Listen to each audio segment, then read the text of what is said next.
Imagine a city where the echoes of 5,000 years still blend with the commotion of today.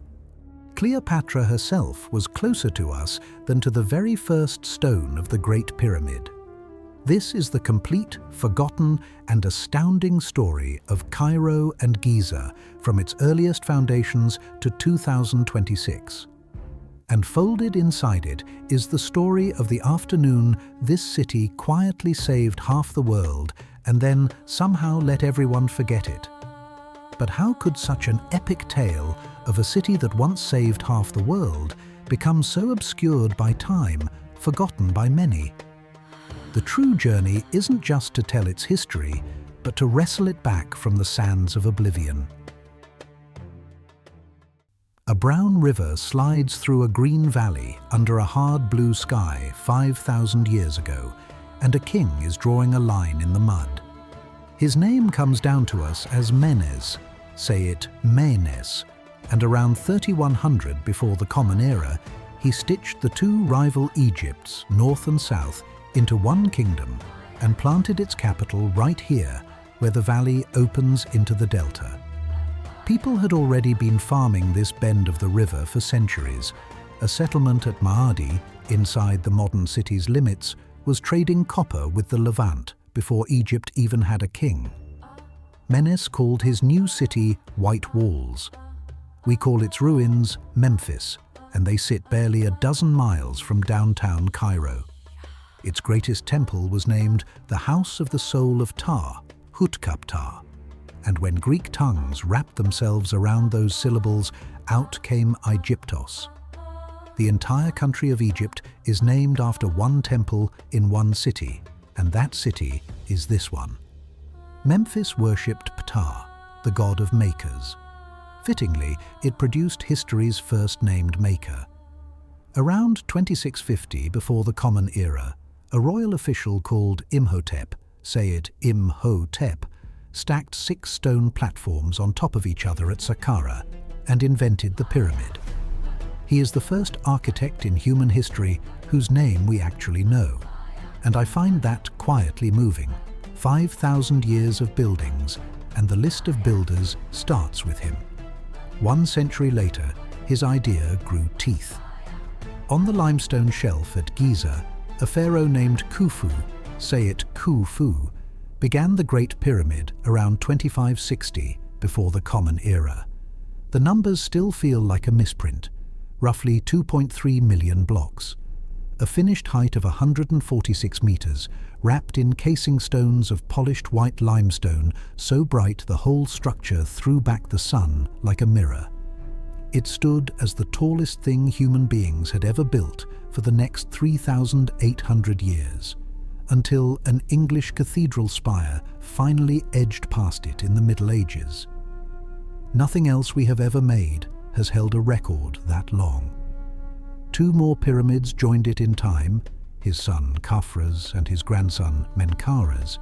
The 3 aligned on true north with a precision modern surveyors still admire, raised by a rotating workforce that the best current estimates put at 20 to 30,000 at its height. In 1954, an Egyptian archaeologist named Kamal el-Malach lifted a stone slab beside that pyramid and caught, rising out of the pit, the scent of cedar. Sealed underneath lay a full-sized wooden ship, 43 meters of it, dismantled into more than 1,200 pieces and waiting perfectly preserved for 4,500 years. A vessel built to carry Khufu into the next world. A boat smelling faintly of forest under the desert. I still find that almost impossible to hold in my head. Beside the pyramids crouches the Sphinx, carved from the living bedrock with a lion's body and a king's face. 73 meters long, one of the oldest and largest monumental sculptures on Earth, and for most of its life, the desert kept swallowing it. Around 1400 before the Common Era, a young prince named Thutmose fell asleep in the shade of its half-buried head. He is only a minor son.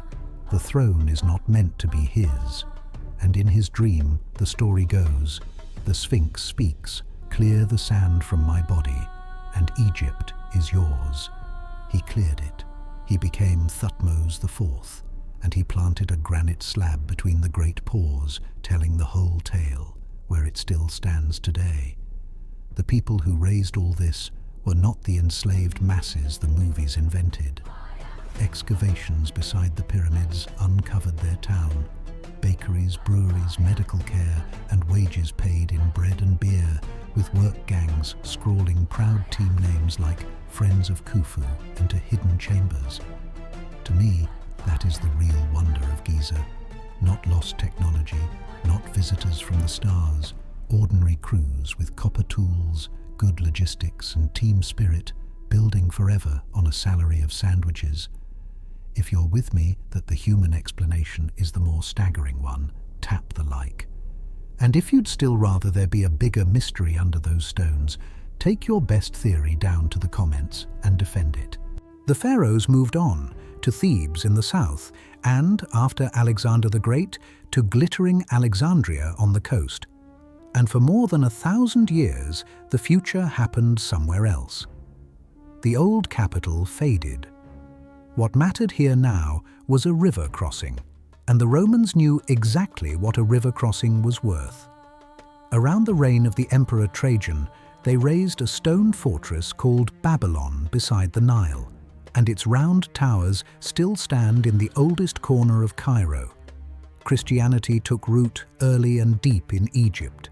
Its followers here became known as Copts, a word carved down through Greek from that same old name Ptah, and Coptic tradition holds that the Holy Family themselves once sheltered on this very ground, in the crypt where a church now stands.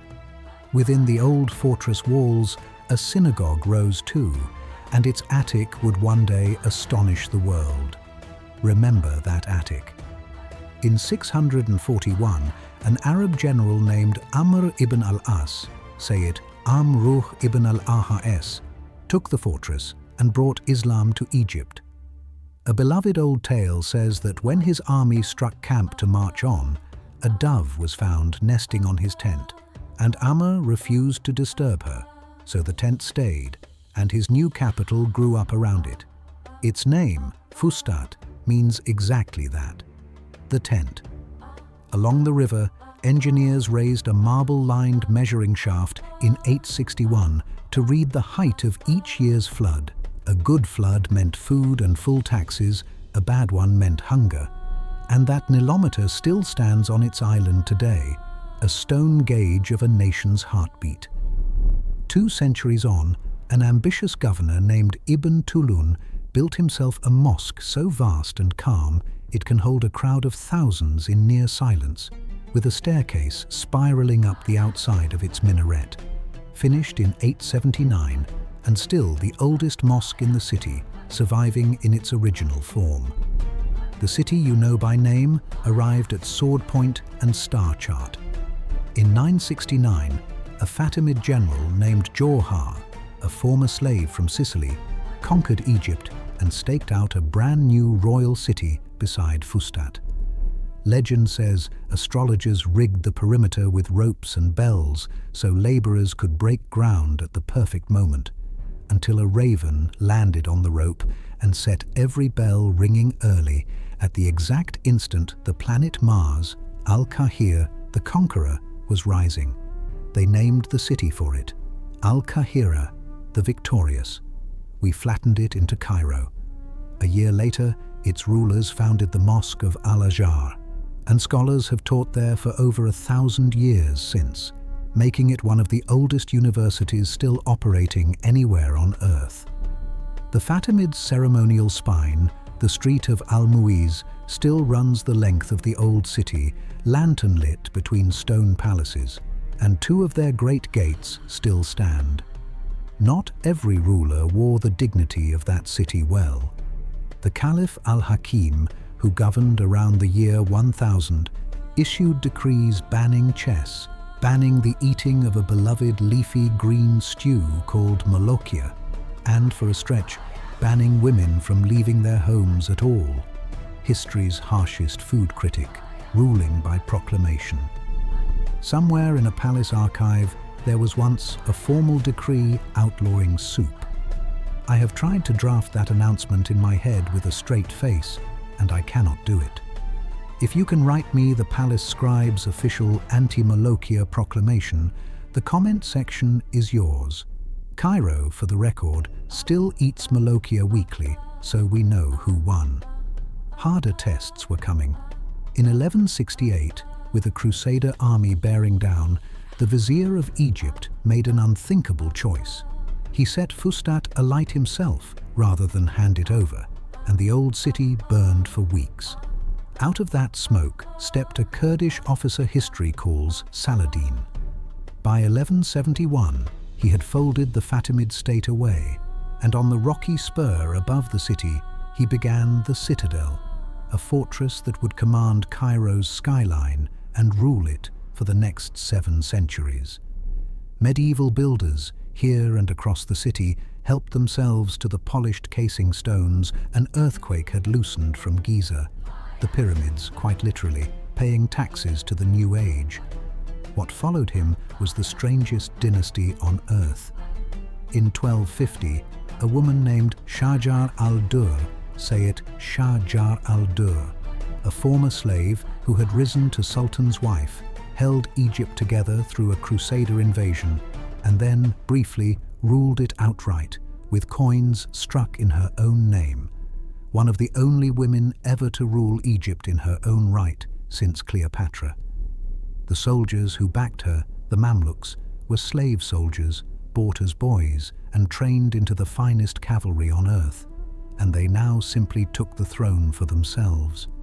An empire owned by its own bought army. Nothing like it has existed before or since. They took power at the worst possible moment in the history of the world. In 1258, the Mongols reached Baghdad, the shining capital of the Islamic world, and erased it. The story has always been told that the Tigris ran dark with the ink of its drowned libraries. Damascus fell next. The horsemen have never lost a war. Every city in their path has submitted or vanished. Cairo is next on the map. In 1260, at a spring called Ain Jalut, the Mamluk army rode out from this city and did what no power on earth had managed. They stopped the Mongols outright and turned them back for good. Cairo then took in the surviving Abbasid Caliph, and for the next 2.5 centuries, this was the capital of the Islamic world. The refuge where the books, the scholars, and the craftsmen of a shattered East came to shelter. Sit with that for a second. The city by the pyramids caught civilization as it fell. Wealth followed.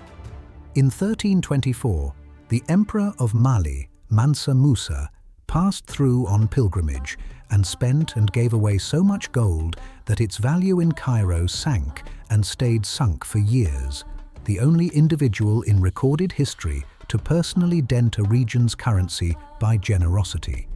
Cairo, being Cairo, responded by cheerfully raising its prices. By the 1300s, this was the largest city in Africa, Europe, or the Middle East. 500,000 people, minarets past counting, and a nickname it still wears, al-Dunya, the mother of the world. The bazaar of Khan el-Khalili opened its gates in 1382 and has not really closed them since. You can haggle tonight where merchants haggled 6 centuries ago in air that smells of cumin, coffee, and hot brass. The Sultan Hassan Madrasa rose in the 1360s with a doorway 10 stories tall, built to make every visitor feel exactly as small as intended. The Great Pestilence of 1348 tore through those same lanes. In the worst months, 1 in every 3 faces in the bazaar was gone by spring, and still the city refilled, as it always has. In 1517, the Ottomans arrived with cannon. The last Mamluk Sultan met his end at the city's southern gate, and Cairo woke up a provincial town in someone else's empire. For 3 centuries, the capital of the world learned to be a stop on the way to Istanbul. The Ottomans did leave one gift the city never returned: the coffee house, which arrived in these streets in the 1500s and conquered them far more permanently than any army. Cannon fire on a July morning in 1798 announced the modern age. Napoleon Bonaparte stood his army in sight of Giza and told them, by his own account, that 40 centuries were looking down on them, and for once the propaganda was underselling it.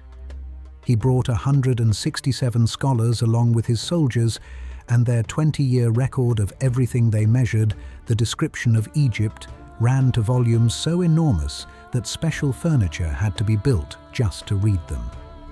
Europe's obsession with Egypt begins there. A year later, near the coast, his engineers turned up a broken black slab carrying the same decree in 3 scripts: the Rosetta Stone. When the Frenchman Champollion finally cracked it in 1822, 3,000 years of hieroglyphs snapped back into meaning, every temple wall on earth suddenly legible again. The French were forced out within 3 years, and into the vacuum stepped an Albanian officer named Muhammad Ali. By 1805 he ruled Egypt. By 1811 he had ended the Mamluk age forever, inviting its last chieftains to a grand ceremony at the Citadel. And once they were inside, the gates closed behind them, and 6 centuries of Mamluk power finished inside those walls in a single morning. Ruthless does not begin to cover it. On that same rock, he raised the alabaster mosque whose domes still crown the city, and founded a dynasty that would rule until the 1950s. His grandson, Ismail, spent like a man possessed, carving a Paris on the Nile, boulevards, gardens, an opera house, to dazzle the crowned heads arriving for his masterpiece. The Suez Canal opened in 1869, stitching 2 oceans together at Egypt's edge. Verdi composed the opera Aida for Cairo's new stage, where it premiered in 1871. The bills for all this glamour came due fast, and by 1882 British troops were in the streets, and Egypt's ruler ruled at London's pleasure. In 1896, the attic finally spoke. Scholars opened the sealed storeroom of the old Ben Ezra synagogue inside the Roman fortress walls and found close to 400,000 paper fragments, 1,000 years of letters, contracts, shopping lists, and children's alphabets, kept because the community would not discard any page that might carry the name of God. The Cairo Geniza is still being read today, the nearest thing we have to the private inbox of the medieval Mediterranean. An attic that remembered everything. A pink neoclassical museum opened on a central square in 1902 to hold the pharaohs. In 1919, a lawyer named Saad Zaghloul lit a revolution that put men and women together in the streets. And by 1922, Egypt had pried loose a nominal independence. The same year, a find in the south changed everything when Howard Carter opened the untouched tomb of a minor boy king named Tutankhamun. The treasures came north, and for a century, the boy king lived in that crowded pink building on Tahrir Square. On the radio, meanwhile, a village-born singer named Kulthum, say it Kulthum, gave concerts on the first Thursday of every month, and it was said you could walk the streets of any Arab capital that night and never lose the thread of her voice pouring from the cafes. When she was lost in 1975, the crowds that walked her through Cairo were counted in the millions. By many accounts, the largest farewell the country has ever given anyone. 1952 broke the old order twice in 1 year. In January, riots and fire gutted the elegant downtown in a single Saturday. In July, young officers took the country without a battle. The last king sailed away on his yacht, and Egypt became a republic under Gamal Abdel Nasser, who within 4 years had faced down Britain and France over the canal and become the most famous Arab alive. The city got a new landmark out of the era too, the Cairo Tower, finished in 1961, which Cairenes love to say Nasser built using money American intelligence had quietly given him as a sweetener, spent instead on a 600-foot monument visible from the American embassy. The record on that is murky. The grin on the city's face is not. The wars of the following decades bruised Egypt hard until President Anwar Sadat crossed the canal in the October War of 1973, then stunned the world by making peace, the first Arab nation to sign a treaty with Israel in 1979. 2 years later, at a military parade marking that October crossing, Sadat was struck down by men from his own army's ranks. His deputy, Hosni Mubarak, stepped up and stayed for 30 years, while Cairo swelled into one of the largest cities on the planet, opening Africa's first metro in 1987 and growing so crowded that families made homes among the domes of the medieval cemetery quarter, El Arafah, where the living and the long-remembered now share the same quiet lanes. Greater Cairo today holds more than 20 million people, roughly 1 in every 4 Egyptians. In January 2011, the pressure finally spoke. For 18 days, hundreds of thousands filled Tahrir Square. The name means liberation, camping, chanting, holding, until on the 11th of February, Mubarak resigned and the square roared loud enough to be heard across the river. I remember watching that night, and I have never forgotten the sound. The years after were turbulent, an elected president removed by the army within a year, and a former field marshal, Abdel Fattah el-Sisi, in the presidency since 2014, while out in the eastern desert, a whole new administrative capital has been rising, its centerpiece already the tallest tower in Africa. The most tender turn came last. On the 1st of November 2025, after 2 decades of building, the Grand Egyptian Museum opened in the shadow of the pyramids, the largest museum on Earth devoted to a single civilization. The golden mask of Tutankhamun made one last slow drive across the city he had watched for 100 years, and tonight all 5,400 objects from his tomb stand together for the first time since Carter's lamp first lit them. A colossus of Ramses II fills the atrium. Khufu's cedar ship rests there now too, a short walk from the pit where it slept. From the grand staircase, the pyramids fill the window like a painting that refuses to be believed. The Great Pyramid is now 2,000 years older than it was when Cleopatra saw it, and it is having, by any honest measure, its best year in centuries. Menes drew his line in the mud, and the line held. We are the small team behind Edward Resurrect's history, and walking these 5,000 years beside the Nile has left even us somewhat breathless. Of everything the sand gave back, a cedar ship, a stone that taught us to read again, a boy king finally home. Tell us which one you would stand in front of first, and which buried world you want us to raise after this. Subscribe and keep a lantern in the window for us. 5,000 years, 1 river, 1 city, still called the mother of the world, and still setting another place at the table. If you enjoyed the video, make sure to drop a like and check out the video on the screen.